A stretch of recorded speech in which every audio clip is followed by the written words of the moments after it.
Hello friends, welcome back to another TBR video. We are down to only one book left on our TBR, and when we get down that low, it is time to restock it. I personally get overwhelmed with the 200 plus unread books on my shelf, so we're not going to talk about it. So I like to film these videos. I don't do them monthly per se because the amount of books I read per month can vary from 10 books to 30 books. So I just kind of do it, and then when I run low, we do another. And I've been trying to mix up the format so it's not always my TBR jar. So I'm trying to, like, in between every TBR jar, do something fun. Last time we did a random number generator and it was chaotic. And today we're going to do a random color generator. I'm going to use a random color generator to pick the color, and then we will go through my unread books and find something that matches it the best we can. I have a lot of every single color besides like browns, and yeah, that's like the one color that I don't really have much in the way of, but hopefully other than that we're able to find some goodies. And with that being said, I hope we get a lot of blues because this side of my bookshelf is my unread books, this is my read books, and blue takes up this whole shelf and 60% of this shelf. So I'm really hoping to get through some of these blues. And I recently was thinking, why do I have so many blue books? And I think it's because I read a variety of genres. I read thriller, horror, romance, fiction, a little bit of sci-fi, dystopian, like YA. And a blue is just a genre neutral color, apparently. So with that being said, I'm gonna grab our random color generator. And this is just the color stone gray is what was on here upon me hitting it. So I'm gonna generate a new color, and it is raspberry red. I'm gonna try to remember to screenshot these so I can like have them up here, because on camera it's not looking nearly as bright as it is. But my red books are right here, so I'm gonna pop down, and I have an idea of what I want to read for this already. Oh, heck yeah, heck yeah, heck yeah. So, Raspberry Red is going to be for Definitely Better Now by Ava Robinson. This was a book of the month pick for me in December, and I'm trying to be better about reading my book of the month picks. I love the cover for this. And this is a touching and deeply funny debut about starting over sober, only to discover life's biggest messes are still waiting right where you left them. So, Raspberry Red, we have Definitely Better Now. See the match? It looks good. Okay, so what is our next color gonna be? Can you focus? Chestnut brown. After I said I don't have a lot of browns, I really don't. This is quite literally the only brown book I have where the cover is actually brown. So if I get another brown, I'm gonna have to skip over it because the other books I have in there are either more white or more of a different color. But we have got this, The Last Thing to Burn by Will Dean. I'd say it matches pretty well. We're gonna screenshot that. And this is, he is her husband, she is his captive. Her husband calls her Jane. That is not her name. She lives in a small farm cottage surrounded by endless open fields. Everywhere looks like there is space, but she is trapped. No one knows she is there. Visitors rarely come to the farm, but if they do, she is not seen. Her husband records every moment during the day. If he doesn't like what he sees, she is punished. For a long time, escape seems impossible, but now something has changed. She has a reason to live and a reason to fight. Now she is watching him and waiting. This is really short. It's only 230 pages. So I'm excited to have a little shorty boy on our TBR, and I did get that as a recommendation from a TikTok that I saw once, or a real, you know, some short form content about books about cults, I think. So I'm excited. Now let's see book 3. Bottle Green. Okay, this is like a dark hunter green. Okay, what do we want to do? I don't know if you guys can see it. Some of the darker green ones are very deep at the bottom of this stack, which is kind of tragic. Oh my god, this shelf is very, just gonna pop that off. I'm trying to get to the book at the bottom of this stack, which is like really Like, really, do I need to? But I love having like the stacks like this as well as like regularly like side by side stacked, but they're so hard to pull out. It's not like perfect, but this is a dark green, so we're gonna go with it. And this is Greenwich Park by Catherine Faulkner. So we have another thriller. Helen's idyllic life, handsome architect husband, gorgeous Victorian house, and cherished baby on the way after years of trying, begins to change the day she attends her first prenatal class and meets Rachel, an unpredictable single mother-to-be. Rachel doesn't seem very maternal. She smokes, drinks, and professes little interest in parenthood. Still, Helen is drawn to her. Maybe Rachel just needs a friend. And to be honest, Helen's a bit lonely herself. At least Rachel is fun to be with. She makes Helen laugh, invites her confidences, and it distracts her from her fears. But Rachel's increasingly erratic behavior is unsettling, and Helen's not the only one who notices. Her friends and family begin to suspect that her strange new friend may be linked to her their shared history in unexpected ways. When Rachel threatens to expose a past crime that could destroy all of their lives, it becomes clear that there are more than a few secrets lying beneath the broad-leaved trees in warm lamping Greenwich Park. So I'm excited for that, and it was also recommended to me by a friend, so I'm excited to give her a go. Book number 4. It's another brown, so we're going to skip over it because I don't have a book that matches this. Okay. Pearl Gelatin Blue.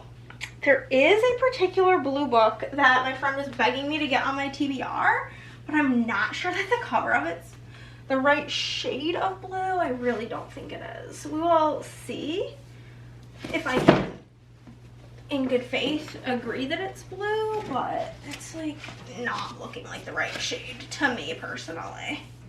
It's really not. This is more like blue. Yeah, I think that like this matches exactly. So I think we're gonna go with Pictures of You by Emma Gray. I think this is a romance. This is like the shortest description I've ever seen in a book. I got this as an add-on on Book of the Month. What would you do if you could start over? Imagine having a second chance at imagine having a second chance with the one you never forgot. Evie Hudson should be grieving her dead husband, but since the car crash that claimed his life and landed her in the hospital, she can't remember him at all. The only person who can help her piece her past together is her high school best friend, Drew Kennedy. When snippets of her memories start to fall into place, Evie wonders exactly how she ended up in a life that couldn't be further from the one she dreamed of. This time around, she sees all the things she missed and the life she gets to choose again. So I've heard really good things about this, so I'm quite excited. We have 2 thrillers and 2 fiction. So that's pretty cool. I accidentally X'd out of the app, so that's why this is iron gray. Anyhow, generate Capri Blue. Okay, this one feels like it can better match the book I was trying to get. So, oh yeah, heck yeah, Capri Blue. I've been dying to read this book. This is No One Is Watching by Alyssa Cole. I'd say about a year or so ago, probably last August, not really a year, but like 9 months ago, I read a different book by Alyssa Cole called One of Us Knows, and it has really horrible ratings on Goodreads, and I almost gave it 5 stars, or maybe I did. I loved it. And then Kayla from Books and Lala just recently uploaded my favorite like thrillers or favorite horror books, I think, of all time, and this was one of the ones on there, and I was like, okay, well, I know I really enjoyed Alyssa's writing, so maybe I will love this as well. This is Sydney Green is Brooklyn born and raised, but her beloved neighborhood seems to change every time she blinks. Condos are sprouting up like weeds, for sale signs are popping up overnight, and the neighbors she's known all of her life are disappearing. To hold on to her community's past and present, Sydney channels her frustration into a walking tour and finds an unlikely and unwanted assistant and one of the new arrivals to the block, her neighbor, Theo.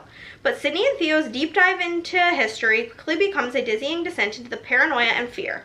Their neighbors may not have moved into the suburbs after all, and the push to revitalize the community may be more deadly than advertised. When does coincidence become conspiracy? Where do people go when gentrification pushes them out? Can Sydney and Theo trust each other or themselves long enough to find out before they too disappear? But very excited about that. Perfect 5th pick. We are halfway there. Okay, we're halfway through. I accidentally keep clicking out of the app. Well, actually, it just keeps, I accidentally keep clicking on the ad, and then that's giving me issues. Okay, book number 6. Mint green. That's like literally Christmas tree green. It's not even remotely mint, but whatever you say, I suppose. Let me see if the other one I was gonna pick for the last green matches this green. I would say it does. This is one of the books that's been on my, I try to pick the books that have been kicking around for a while, so we're gonna go with No One, or Watching You by Lisa Jewell. I have a very mixed relationship with Miss Lisa. I have loved, I have hated.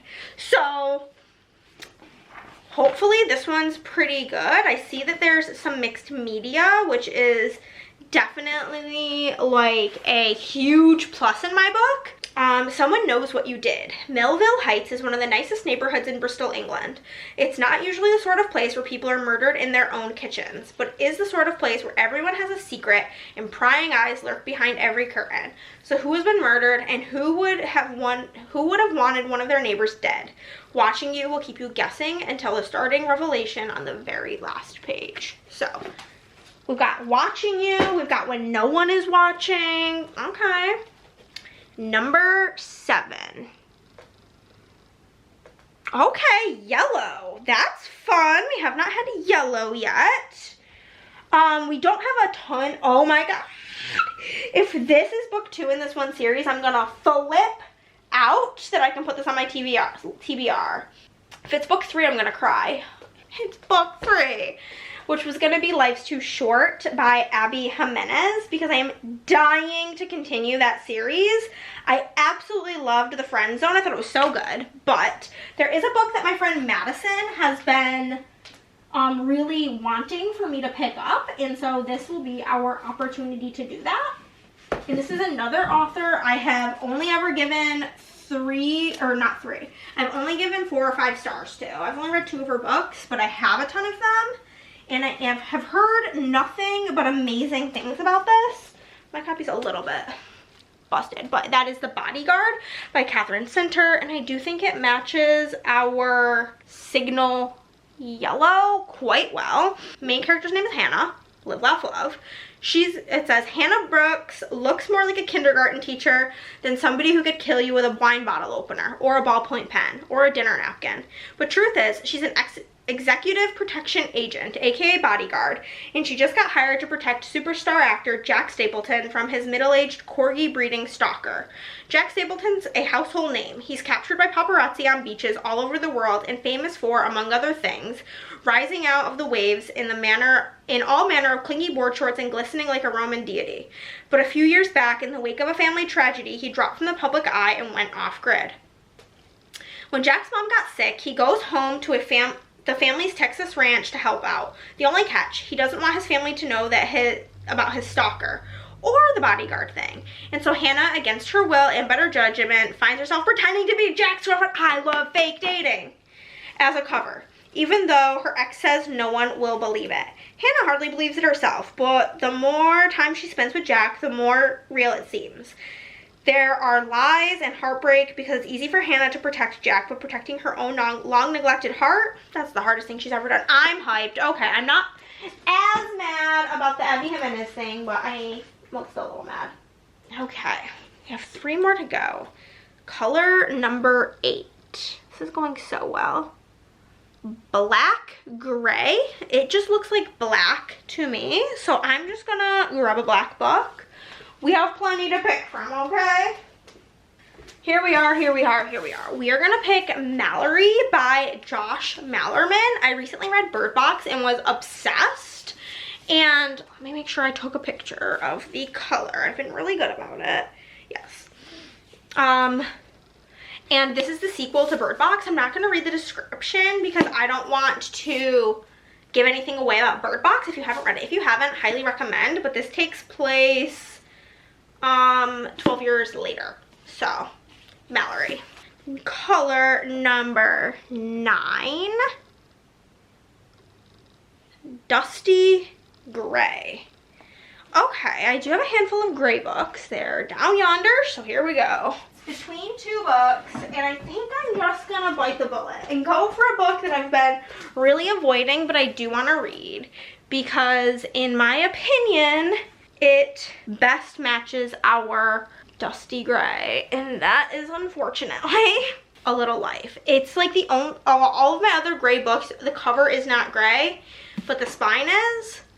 So I think we're adding this 800-page monster to our TBR, and I'm scared. Wish me luck. And then final pick. I want something fun. Give me a purple, give me a pink. That would be great. What's that next one in the Abby Jimenez series? What color is that? I want that color. I can't even find it with my books. Orange would be good. There's some orange ones I'd really like to get to. Oh, this is the picture. That's the screenshot. And it was the ad. Ready? Yellow orange. Okay. It heard me say I wanted orange, and I think I know exactly what I'm gonna pick, and it's definitely a newer book, and I'm not sorry about it because I'm dying to read Promise Me Sunshine by Cara Bastone. Lenny is a bit of a mess. Ever since cancer stole away her best friend, she has been completely lost. She's avoiding her concerned parents, the apartment she shared with her best friend, and the laminated live again list she's promised to do to survive her grief. But maybe if she acts like she has it all together, no one will notice she's falling apart. The only gigs she can handle right now are temporary babysitting jobs, and she landed a great one, helping overworked single mom Reese and her precious daughter Ainsley. The only catch, Ainsley's uncle Miles always seems to be around and kind of a walking version of the grumpy cat meme. Worse, he seems to be able to see right through her. Surprisingly, Miles knows a lot about grief, and he offers Lenny a proposition. He'll help her complete everything off of her live again list if she'll help him connect with Ainsley and overcome his complicated relationship with Reese. Lenny doubts that anything can fill the void of her best friend has left behind, but between late night ferry rides, midnight ramen, and well-placed shoulder to cry on, Miles won't stop showing up for her. Turns out sometimes your life has to end to find the new beginning. So we're gonna have some sad reads. We are gonna be doing the sad books. And so here we have it. Oh no. Oh no, oh no, no, no, no. Our new TBR. What do you guys think? Are you excited about these? Are you excited about the videos that'll be coming out for them? I have to start brainstorming some concepts, and I will see you guys in the next one.